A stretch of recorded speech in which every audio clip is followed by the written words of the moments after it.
the battery might run out on the microphone. I've not got a time limit on it, which of us is going to run out first. Welcome everybody. It's good to be back down here as well. So yes, let's start as we mean to go on. Iron sharpens iron. I'm going to ask a question.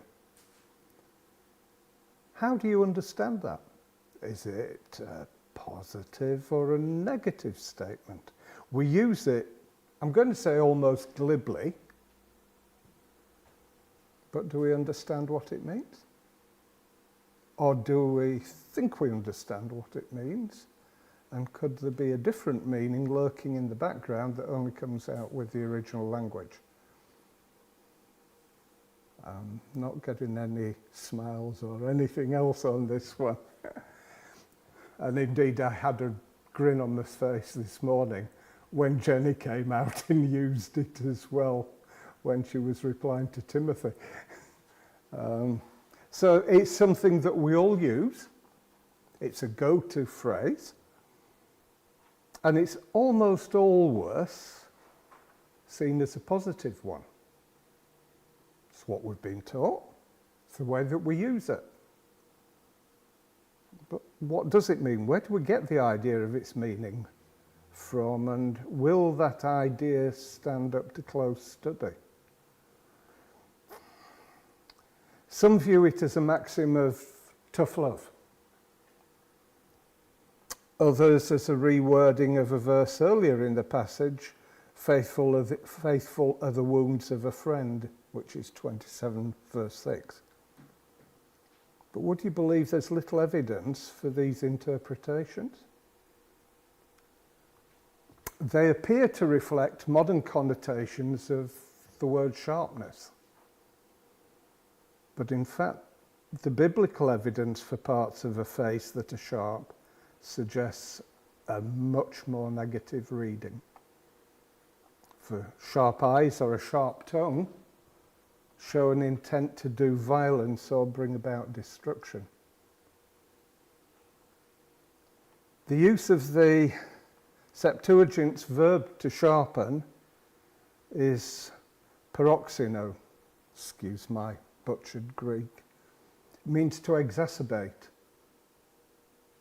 Elsewhere in its uses it confirms this interpretation, so it isn't a one-off interpretation.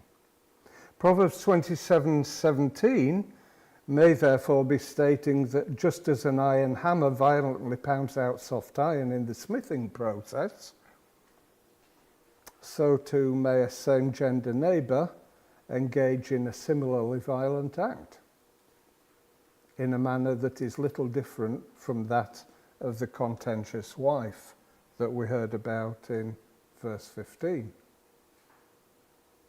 Drops that never cease on a very rainy day and a contentious woman are alike. Proverbs 21:9 adds to that. It's better to dwell in a corner of a roof than a house shared with a contentious woman. Now, you know, Israel was God's bride. Then Pastor Gary has talked about some of the issues that Jeremiah had to deal with, Ezekiel had to deal with, Isaiah had to deal with, every one of the prophets from Moses onwards. Because what did the people want to do but kill the people that God sent, which is why Christ says, I won't return until the whole of Israel says, blessed is he who comes in the name of Jehovah. He died at the hands once. It ain't happening twice. And yet we know that the two prophets that God sends towards the end, the two witnesses as we call them, will meet a sticky end and be left like dross in the streets of Jerusalem. Is that any different to the Judah that Gary was speaking about earlier in Jeremiah? The study of Hebrew and Greek verbs for sharpen suggests that verse 17 continues the idea of friendships to be avoided. And chapter 27 goes through all sorts of these types of relationships. It's a full chapter study. And those ideas of friendships to be avoided are between in verses 13 to 16. The previous passage then teaches the positive aspects of friendship, verses 1 to 10, and especially verses 5 to 10. Then from verses 11 to 17, you have the negative aspects. So there's a structure, a typical God-type structure within the chapter. So the phrase from Proverbs 27:17, iron sharpens iron, is seen as positive. Wise people should be questioning, encouraging, coaching, challenging each other. Universally, commentators from the present and the past century have offered a positive interpretation. Only a handful of scholars in the 19th century were open to a negative view. So as you can tell, I'm probably heading towards some controversial ground here, but I ask you to bear with me. The last controversial sermon that I tackled was when Robin Jones turned up, and I was quaking at that time. I'm still doing it now to some extent. I ask you to consider that the original intent of the Hebrew isn't positive, but rather negative. It would appear that the positive misunderstanding originated with the Septuagint, in which the verb for sharpen can be either positive or negative. Later users of the Septuagint understood the verb as positive, not being familiar enough with the Hebrew symbolism in which the Hebrew verb for sharpen, when used to describe parts of the face, actually means to become destructive. So, the traditional interpretation. English translations seem to convey a positive message related to friendship. This is due primarily to the connotations of the to sharpen. To sharpen something usually means to make it better, more efficient. The second term that leads in this direction is the word for friend, which is employed in older translations, such as the KJV, so a man sharpens the countenance of his friend. During the Renaissance, 14th to 17th centuries, the few scholars who quoted or alluded to Proverbs 27:17 assumed for the most part that the rabbis before them viewed the sharpening of the face as a positive act. So a step back from Protestant and post-Catholic to a time when you're looking at rabbinical influence more. So, for example, the Italian philosopher Giovanni Pico de Mirandola stated on his discussion on the dignity of man, dated to 1486, so we're early into the Renaissance period.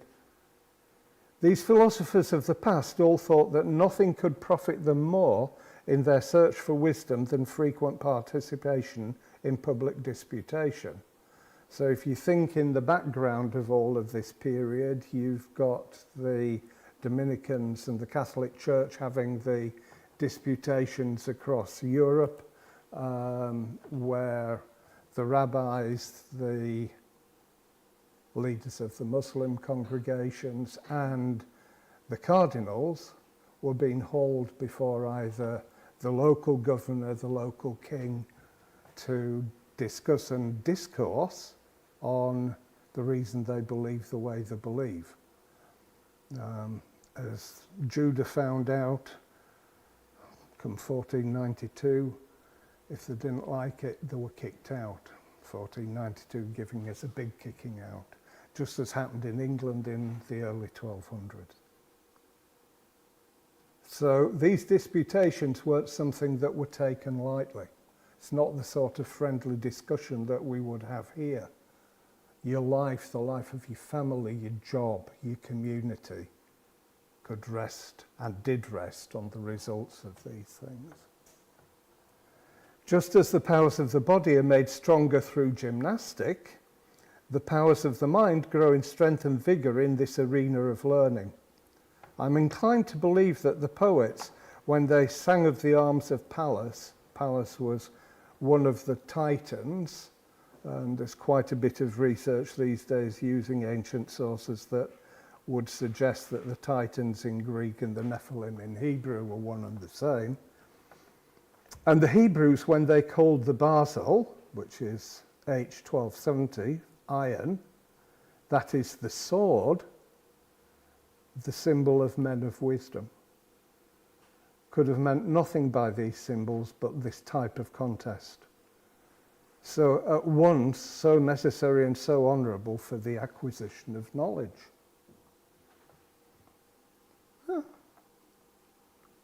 Basel here, which is always translated as iron, is clearly a reference to the rabbi's discussions on Proverbs 27:17.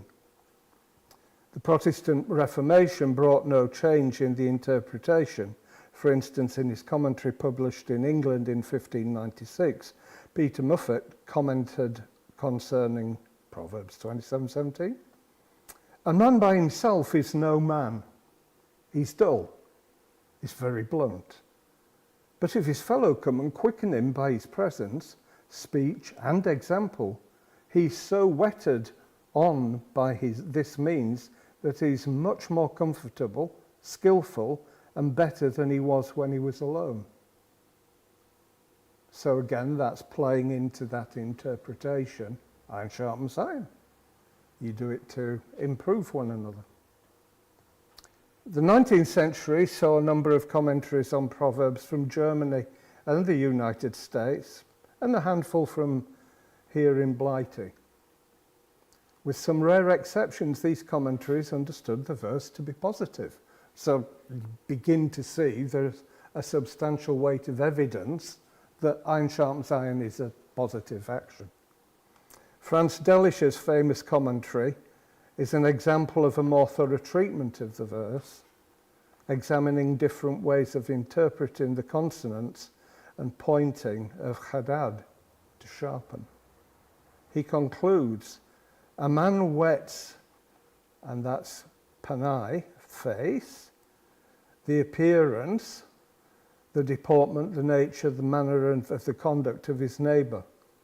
The proverb requires that the intercourse of man with man operate in the way of sharpening the manner and reforming the habits and character, that one help another to culture and polish of manner, rub off his ruggedness round his corners, as one has to make use of iron when he sharpens iron and seeks to make it bright." So as you can tell, we're using language here that is very much part of the old smithy business, a world that we don't have as much knowledge of today. The same thoughts are echoed by modern commentators who unquestioningly accept the positive interpretation, although the expression "to sharpen the face" doesn't appear anywhere in the Old Testament. Face is taken to mean a person's character. That's a different way of looking at it. And sharpen understood as a reference to improvement. Consider how we seek God's face and not having other mighty ones against it. This goes straight back to the garden in Genesis, doesn't it? Jehovah had instructed Adam and Eve not to eat. The serpent spoke against God's face, spoke against his character, and was so persuasive that he could take Eve on board and then Adam. And we know what's happened ever since. God's face, his character. So maybe we can begin to understand why God makes certain statements in the Ten Commandments. We need this level of instruction to be able to understand some of the reason and mind of God in instructing Israel in his ways. And it also mirrors why Yeshua Jesus taught in his Father's name, one of the other reasons. In John 17:6, he says, I have revealed your name to the men whom you gave me out of the world. They were yours and you gave them to me, and they have guarded your word. And that's also tied to Psalm 138 verse 2, which I'm not turning to. Now let's think this through more closely, and that the Holy Spirit can help us join the dots. Exodus 20 verse 1. So we'll go back to the 10 words. I am Yehovah, your Elohim, who brought you out of the land of Egypt, out of the house of slavery. This is a beginning of why the Torah is a Torah of freedom. It was something that Israel didn't have. The penalty for not following it, as we've heard again from what Pastor Gary's spoken about in his sermonette, is going back to slavery and captivity, which may appear as freedom from Yehovah, but is more, all that glitters isn't gold, especially when it's plate. It has no substance.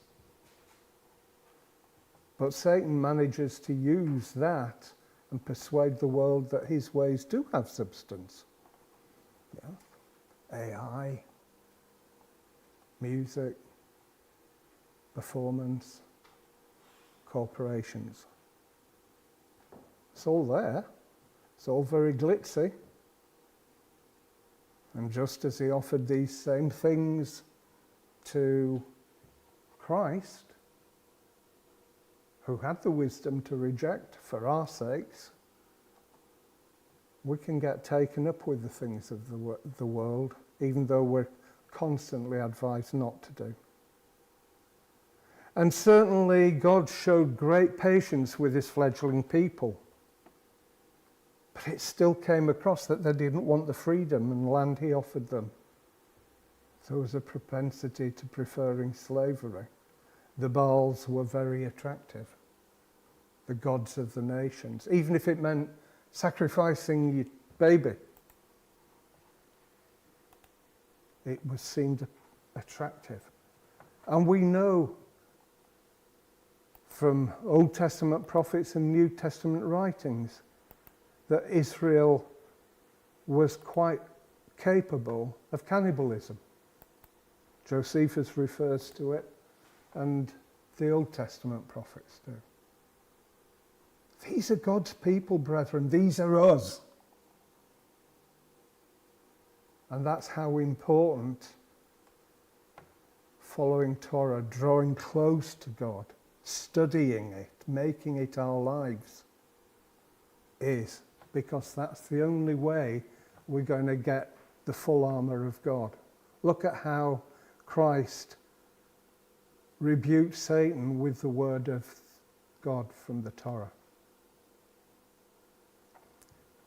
Exodus 20 verse 3. You have no other mighty ones against my face. Oh, that word face has come up again. As the serpent seduced Eve with things against the character of Yehovah, so he does today. In messianic circles particularly, they've got hymns that say, we only seek your face, we don't seek your throne.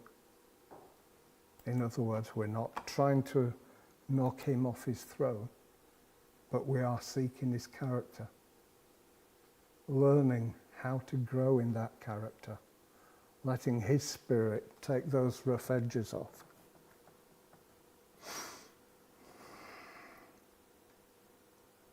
Verse 4. You do not make for yourself a carved image or any likeness of that which is in the heavens above, earth beneath, or beneath the waters of the earth. Don't bow down to them nor serve them, for I, Yehovah, your Elohim, am a jealous El. visiting crookedness of the fathers on children to the third and fourth generations, but loving commitment forward. So here's an acknowledgement that nothing we can do compares with that which God does. Look at how he is with an altar. I don't think you can make the stones attractive to me. The stones that are attractive to me have been weathered. Lesson in that. Water's run over them. Not your hands that are sharpening them. God's decision that he wouldn't dwell in a temple made of stone. Now, whether that's down to our stony hearts, which he deals with day in, day out, or a building. We know we're meant to be a temple. And he takes out that heart of stone and replaces it with a heart of flesh. So, again, as Gary was pointing out, don't worship men, ministries, churches, movie stars or any other, as Jesus said. Matthew 10:37, he who loves father or mother more than me isn't worthy.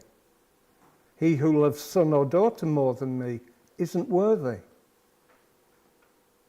And Luke 16:16-17 explains it far more clearly. He who doesn't take up his stake and follow after me isn't worthy. He who's found his life shall lose it. He that's lost his life for my sake shall find it. Let's look at Luke 16.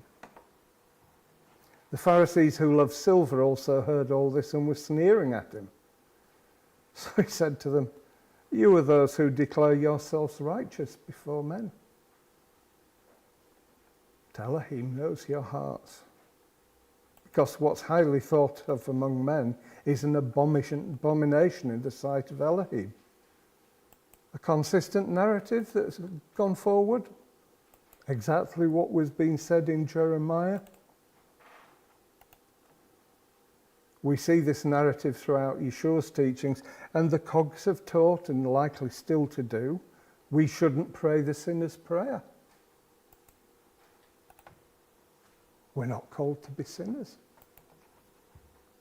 In view of Luke, let's have a read. Verse 16 of chapter 16 of Luke. The Torah and the prophets are until John. Since then, the reign of Elohim is being announced. And everyone is doing violence upon it.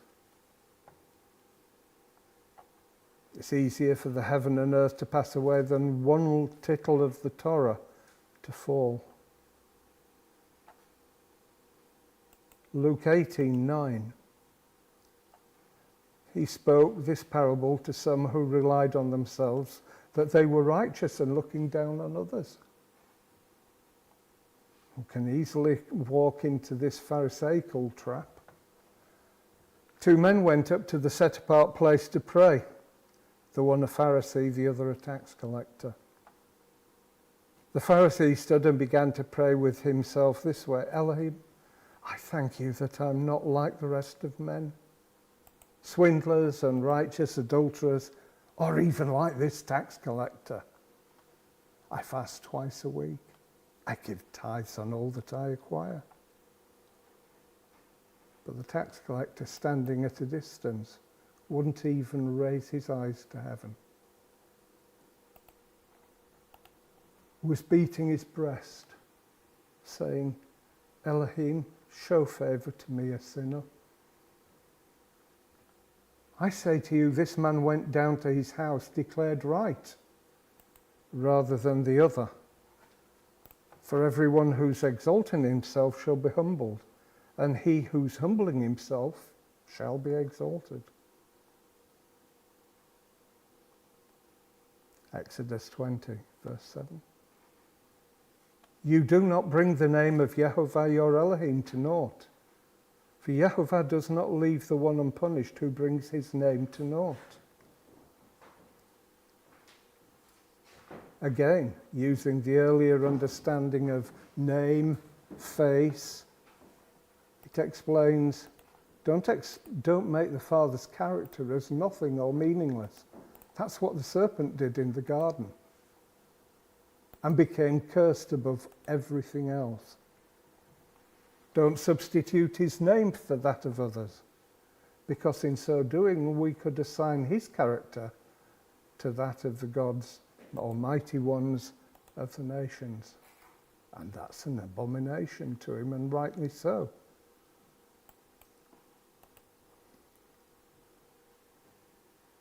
I'm not sure in this next part of how you can read verses from the Bible out loud, and some of those names have to pass your lips because the Bible names Moloch and other entities from the nations. But you're not saying it in terms of praise or worship, but rather the derision that Jehovah uses. And then we've got the example of Michael in Jude 9, where in contending with Satan he disputed about the body of Moses, but he presumed not to bring against him a blasphemous accusation, but rather said, Jehovah rebuke you. So when dealing with the adversary, we've also got to be wise as serpents and gentle as doves. Cautious. Satan is under God's rule. He can only go so far, and we see much of that. So we see all of these outlines, but it's all about God's character and upholding God's character. So that the first and greatest commandment is to love Jehovah with all your heart, soul and mind. What does sharpen the face mean? The Hebrew verb for sharpen is chadad. It's rare in the Bible. It only occurs 6 times. Twice in Proverbs 27:17. In these 6 instances, there's some indication that the verb can be used figuratively in a negative way. In Habakkuk 1:8,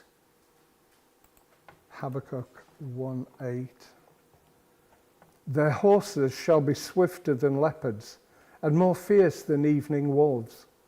Their horsemen shall charge ahead, and their horsemen come from afar. They fly as the eagle rushing to eat. For instance, horses are said to be sharper, or keener, chadad, which is H2300, than wolves. Which likely doesn't make you think of horses' teeth to be like razors, because we know they're not. But rather that the horses exhibit an eagerness to destroy. Horses wired up to go into battle. Have you ever considered, of course, that God said to Israel, don't have too many chariots and don't have too many horses? From the end of the Middle Ages to the present, the expression sharpen the face has again been generally viewed as positive, in the lines of improving one's character. Here and there, however, commentators have challenged it. In 1852, Moses Stewart, noting that the sense of Proverbs 27:17 is somewhat obscure, held that the meaning had to do with controversy, not friendship. His view wasn't based on any analysis of Hebrew usage of sharpen or face, but rather on parallel English uses such as a sharp expression, meaning a stern or severe or angry one. He didn't see it as trying to incite anger, but rather as reflecting when anger occurs. Let a man enter the list of controversy, if he must do so, with a man like himself, and not with a child or an inferior.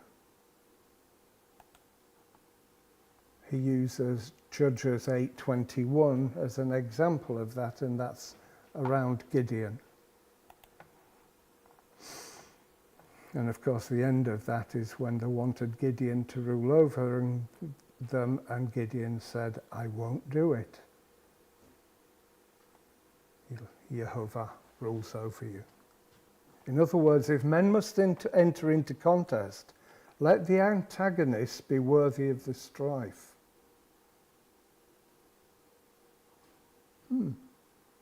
Could be taken passively as well.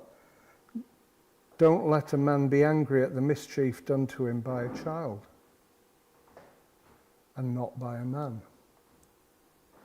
Should he do so, he would be acting childishly. Now we're supposed to be as little children.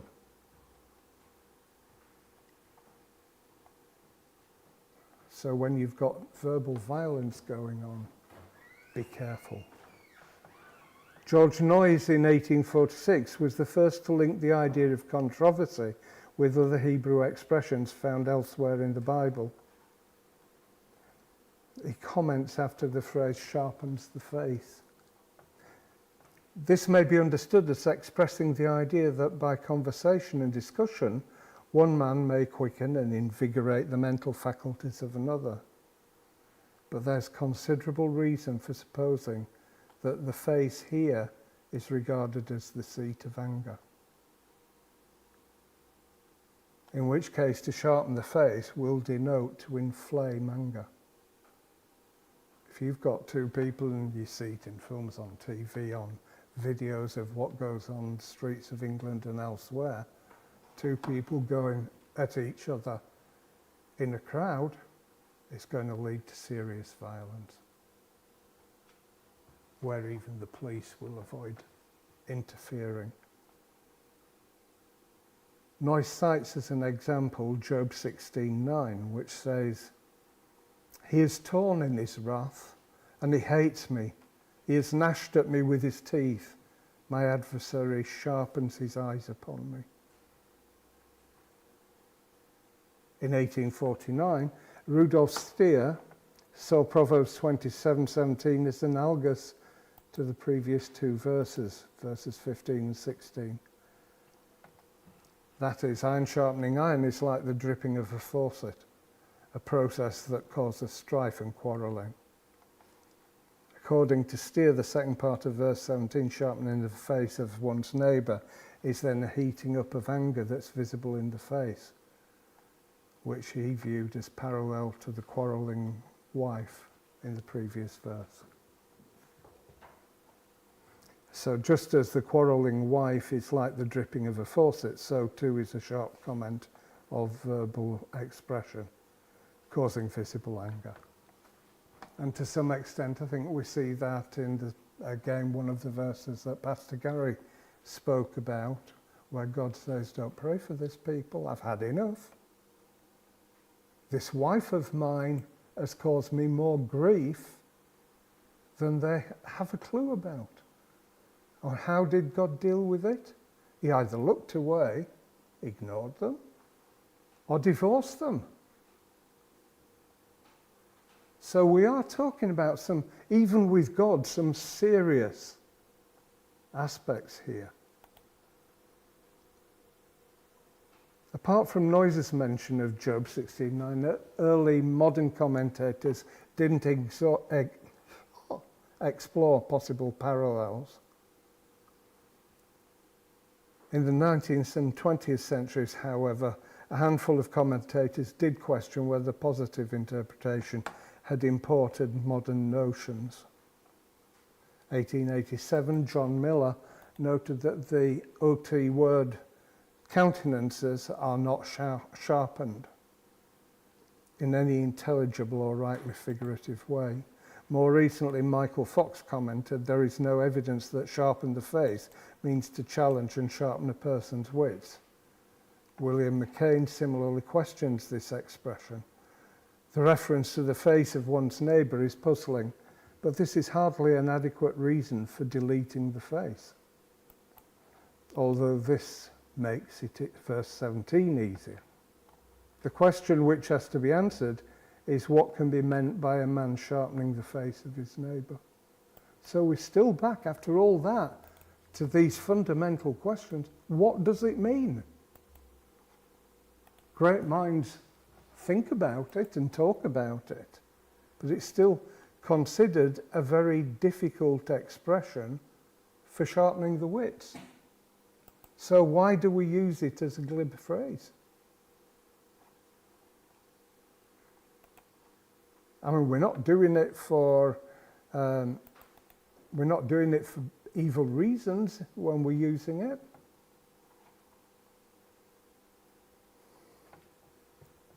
Understanding the expression sharpen the phrase as improve character doesn't cohere with the dozens of other uses of panim for faith. Back to Exodus 20, verse 3, you shall have no other mighty ones against my face. Now, that is literally against God's face. You're not going to bring other gods against him. You're otherwise entering a Babel type situation. And we know how he dealt with that. Or against his character, as Satan did.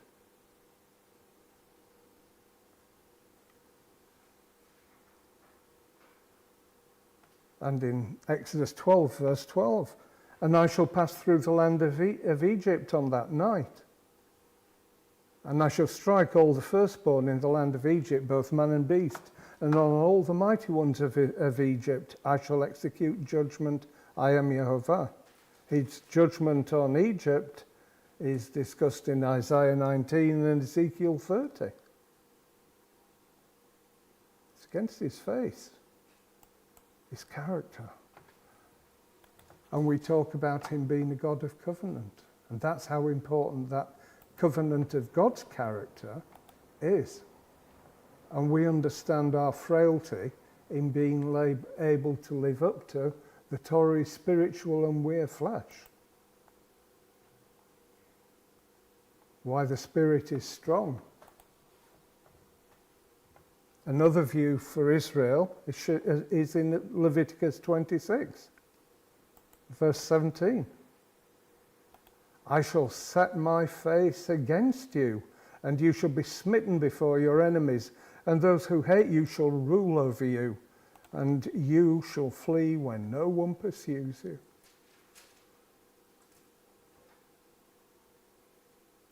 Do we want God to sharpen his face against us? Aren't we told that it's good when brethren dwell together in peace? In other figurative uses, there's a recognizable basis for literal actions. For example, to enter or leave a face, the face of another person, is to enter or leave that person's presence. God talks about if we do things right, we'll be blessed in our coming in and our going out. It's the same principle, brethren. To hide the face means to turn away from someone or be unavailable. Again, that's what Jeremiah was telling them. To lift up the face of another means to extend favor. The act of someone in power placing a hand under the chin of a downcast, suffering petitioner can be considered, with the benefactor gently lifting up the face or the head, and thus even without words, indicating that favour will be extended. Isn't that what we, at times with our own lives, plead with God about? Isn't that what we're expecting, hoping for? We know we've done things that warrant his great displeasure, but we seek his compassion, his mercy, which we know he loves to extend. But can we expect that if we don't extend mercy? Christ used that example. Be merciful to receive mercy. What if we go at people with a hard face? Is that a merciful face?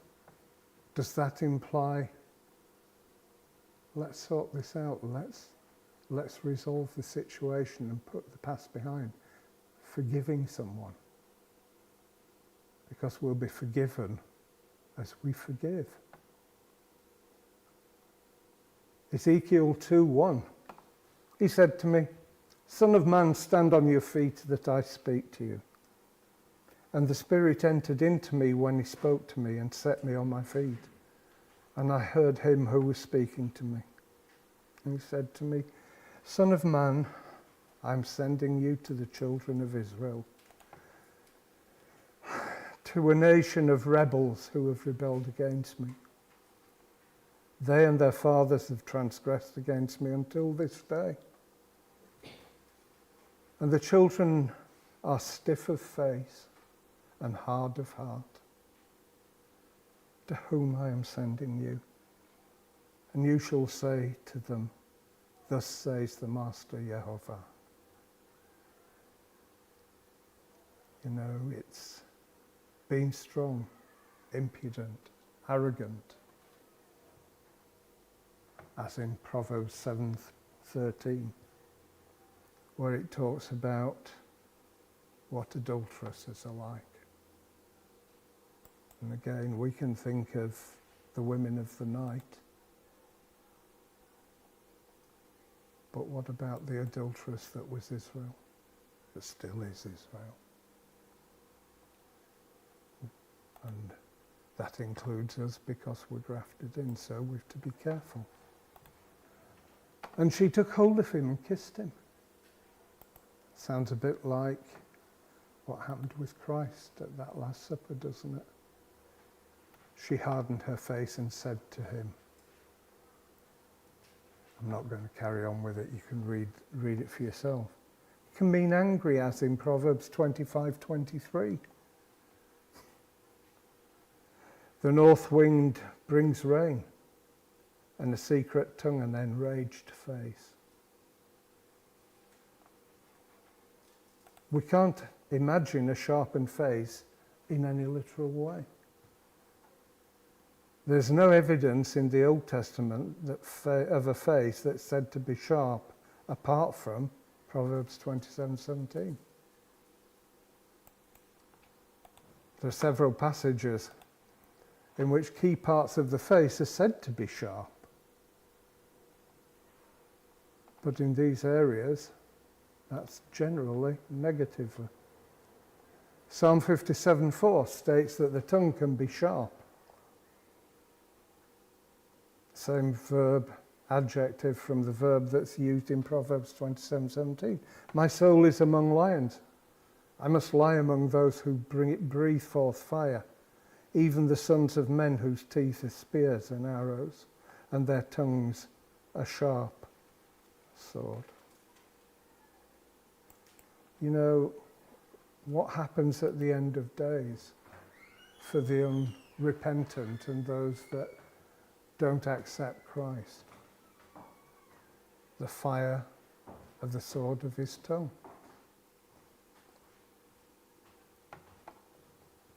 The sharp words of Psalm 57:4 are not meant to encourage, challenge, or counsel the psalmist. Rather, the tongue and what it produces are a weapon in the hands of the psalmist's enemies who seek to destroy him. Indeed, in collocation, and collocation is where combinations of words frequently occur together in language, such as to make a decision or heavy rain. These pairings are meant to sound natural to native speakers and are important for fluent language use. With eyes or tongue. The biblical words for sharp always entail destructive behaviour, meant to harm and not to help.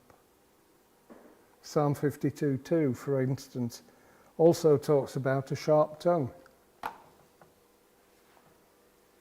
Your tongue devises destruction, like a sharp razor, O worker of deceit. Again, Jeremiah was given the same words when he was speaking with Judah.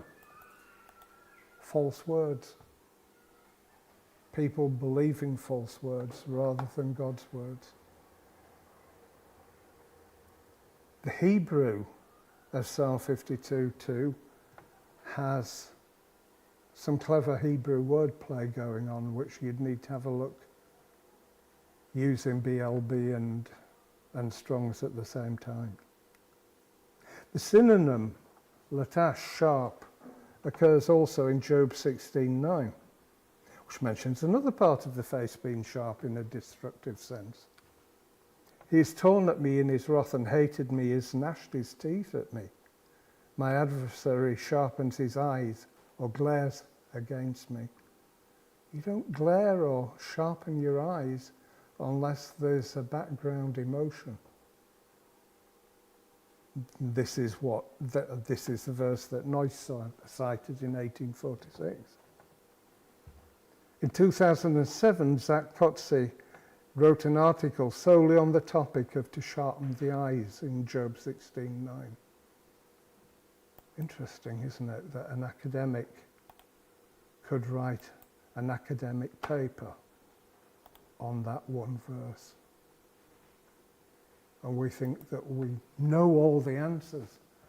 We need to increase in humility, brethren, in these things and expand our horizon. He states that this idiom is commonly interpreted as a figurative reference to the expression of anger in the eyes, and that the verb latash is taken from the domain of metallurgy and refers to the sharpening of weapons. If you think back to metallurgy, which part of the children of Adam and Eve specialised in iron and metallurgy and farm machinery, we can certainly admit to, but weapons of war? It was the opposite of Seth's line. It was Cain's line. Very successfully, and we can see how much those same skills are used today in warfare. And we know that in the kingdom, we're to take our swords and make them plowshares and pruning hooks. What if that word for sword is applied to our tongues in how we're talking about God's word? In which case we've got to be applying it now and taking the sword out of our mouths. A third synonym would be the Hebrew shanan, to sharpen, which is also linked with tongue in Psalm 64 verse 3 in the English version. And also in Psalm 140 in verse 3, where tongues as sharp as serpents, the Hebrew nachash, the serpent in the garden, the great dragon at the end of days, people talking against God like dragons. Or also bearing false witness, as in Proverbs 25:18. A man bearing false witness against his neighbour is like a club and a sword and a sharp arrow.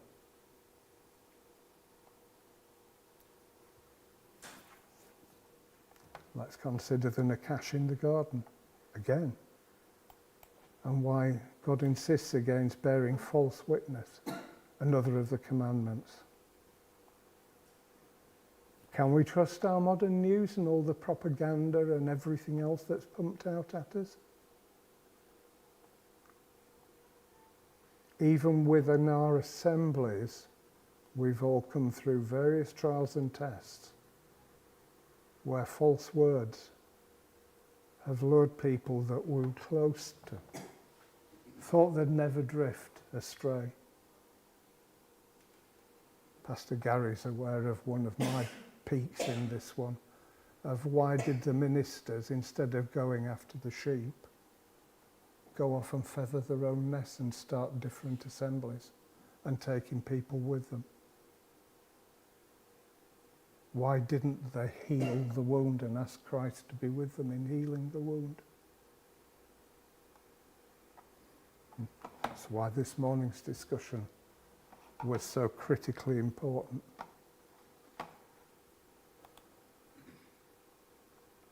It has a long history, doesn't it, this not looking after the people. Yes, Adam should have looked after Eve. It goes as far back as that, brethren. Paul regularly talks about us looking out for one another, loving one another. The new commandment, which wasn't a new commandment in many respects. It was bring back to life one that had been forgotten about. The purpose of the Torah is love. And looking at love from God's perspective, his character, how he sees decisions. A passage that's similar to Proverbs 27:17, who have sharpened their tongue like a sword. They aimed bitter speech as their arrow. That's Psalm 64, verse 3. They sharpen their tongues as a serpent. Poison of a viper is under their lips. Psalm 140, verse 3. Like a club and a sword and a sharp arrow is a man who bears false witness against his neighbours. Proverbs 25:18. What's frightening, brethren, is Christ tells us that in the end of days, in the last days, that brethren in the church will betray one another. False words. We certainly need God's Holy Spirit to help us through these things. And we need that new heart within us, not in the kingdom, now. And that constancy of drawing near and asking him to shed his true light on his word. The tongue is elsewhere collocated with weapons such as the parallelism in Isaiah 54:17. No weapon that's formed against you will prosper. Every tongue that accuses you in judgment, you will condemn. Matthew 7:1 tells us, do not judge lest you be judged. For with what judgment you judge, you shall be judged. And with that same measure you use, it shall be measured against you. You know, when does iron sharpening iron used in a wrong way become take the beam out of your own eye before you even think of talking to someone else about it? Matthew 7:3, of course, takes us to that realm. Let's not be hypocrites, because we're also warned that hypocrites will end up in the lake of fire. How narrow is this narrow path? We don't even have to worry about the major things that are going on in the world that are clearly against God's ways. We've got to humble ourselves and be closer to God in his view. Don't give what's set apart to the dogs, nor throw your pearls before the pigs. Proverbs 12:18, there is one who speaks rashly, like the thrusts of a sword.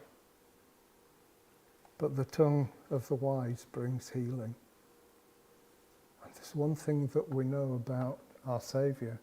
He was wise with godly wisdom. And he had healing in his wings. His sharp tongue was for the religious leaders. And why so often, all the way through the Bible, is it the religious leaders?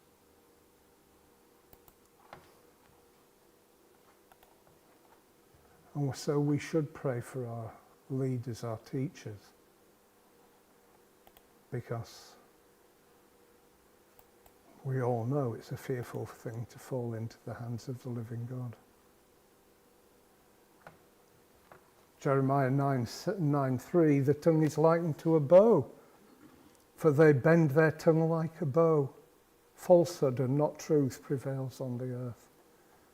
For they proceed from evil to evil, and they have not known me, declares Jehovah. Tongue is like an arrow. Jeremiah 9 verse 8. Their tongue is tongue being lashon.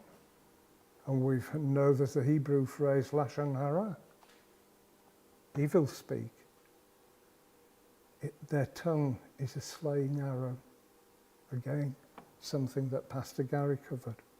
It speaks deceit, speaks peaceably to his neighbour with his mouth, but in his heart he sets an ambush.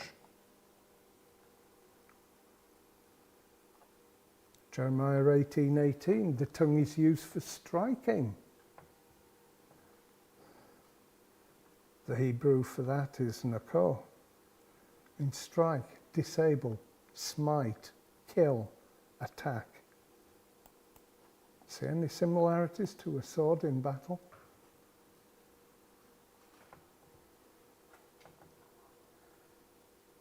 And then let's think about how Christ ignored the shame that he had of all the words spoken against him. Those arrows, those physical metallic instruments that were used against his physical body, that he went through for our sins. So, brethren,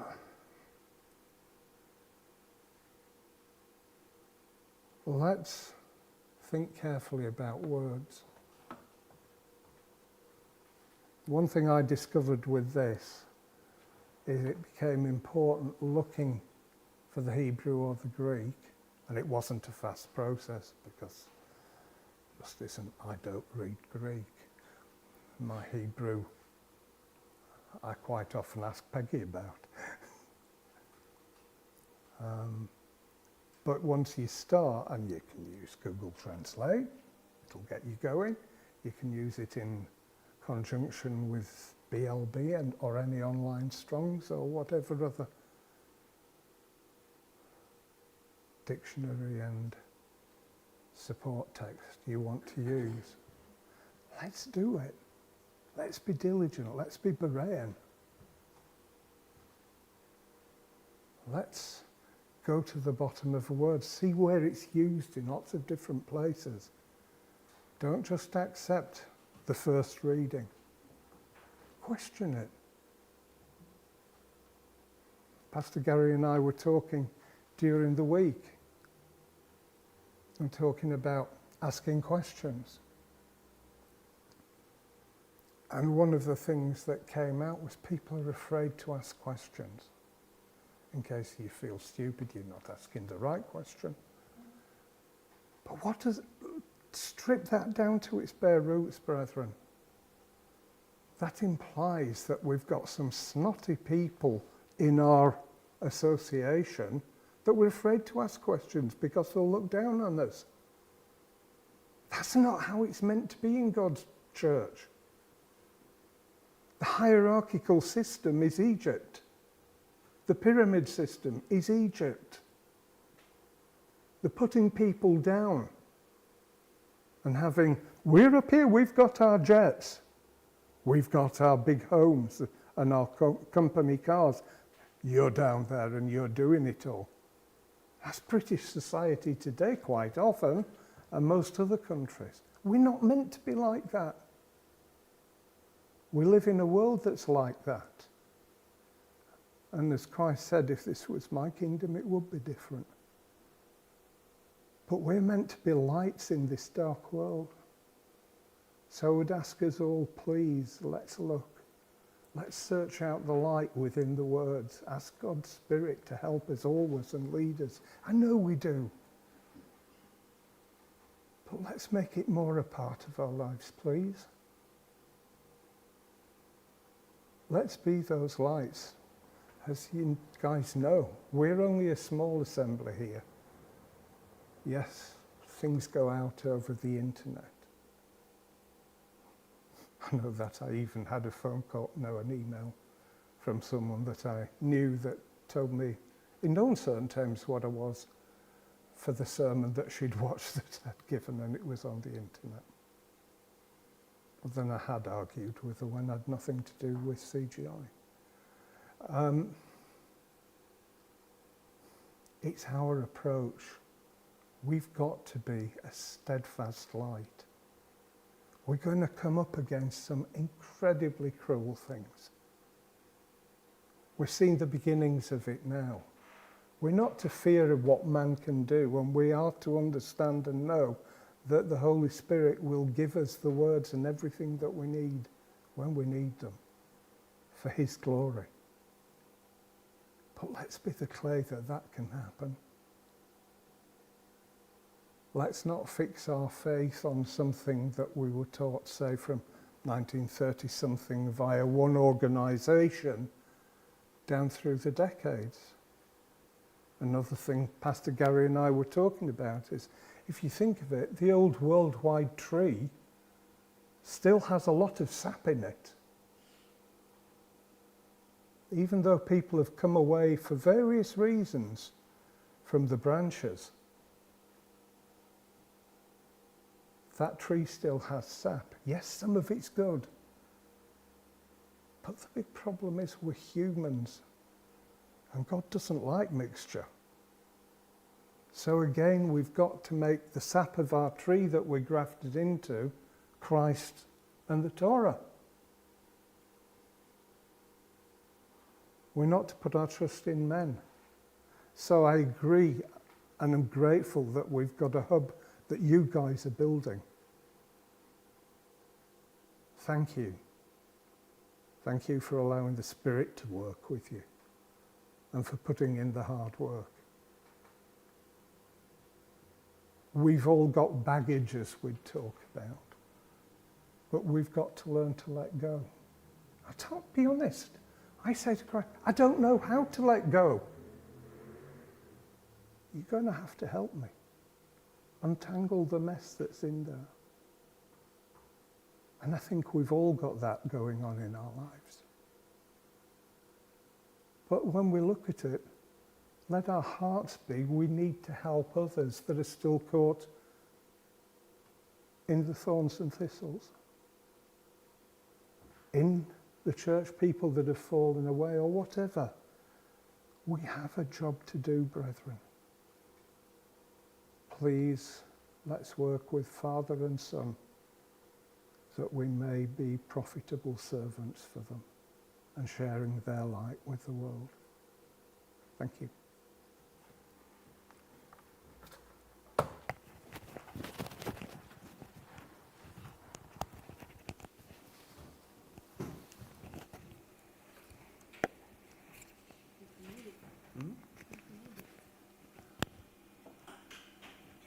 It's